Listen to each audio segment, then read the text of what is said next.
This Avalon with 291,000 miles is obviously a trooper. This thing is going really great. There's no check engine lights at the moment. There is an intermediate coming in and out, one for smog related. It's a evap valve, purge valve. The only thing it really affects is for smog. This car has been pretty great, pretty handling it well. Been in a couple of minor fender benders, actually with the same person, but otherwise it has a clean title. Stereo's okay, definitely could be updated, honestly. Kind of a little raspy and it's not really loud. A little bit of fading on the steering wheel. Other than that, like, very good, solid, trusty car. Definitely a great car just to leave somewhere parked, and that's exactly what I do is I park it. I Uber from my one office to the airport to pick up our cars. Cool thing is then I can leave the car there, full tank of gas, and it's all good to go, ready to go whenever I have a pickup or drop off or whatever I need. 22 miles to the gallon, which is pretty good, honestly. The range goes about 300 miles roughly,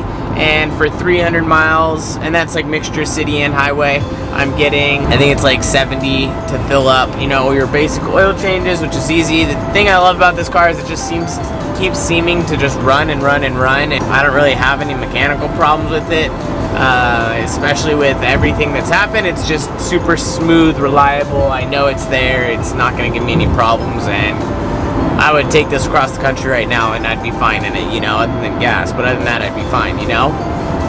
It's super reliable, love it a lot, and yeah, seats I think are honestly super comfortable in this. I've been offered to like drive Bentleys and stuff like that, as you guys can see in my other videos, and honestly sometimes I'm like, just give me my Avalon. I just want something old and trusty that I don't need to worry about. It's just reliable, it's easy, it's comfortable. I can recline if I want to. Air conditioning pump gets you really cold all the time. It has butt warmers. It's just amazing. The one thing I would say that does need a little improvement is the butt warmers.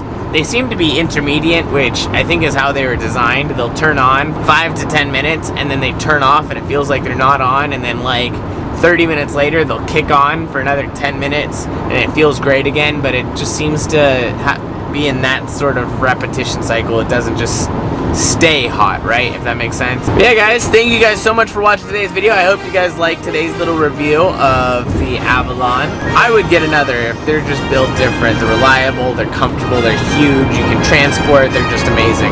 Without further ado, guys, I'll see you guys tomorrow on the next one. Please make sure to check out all my other videos because I'm posting daily again. With nothing left to say, I guess it's time to end it.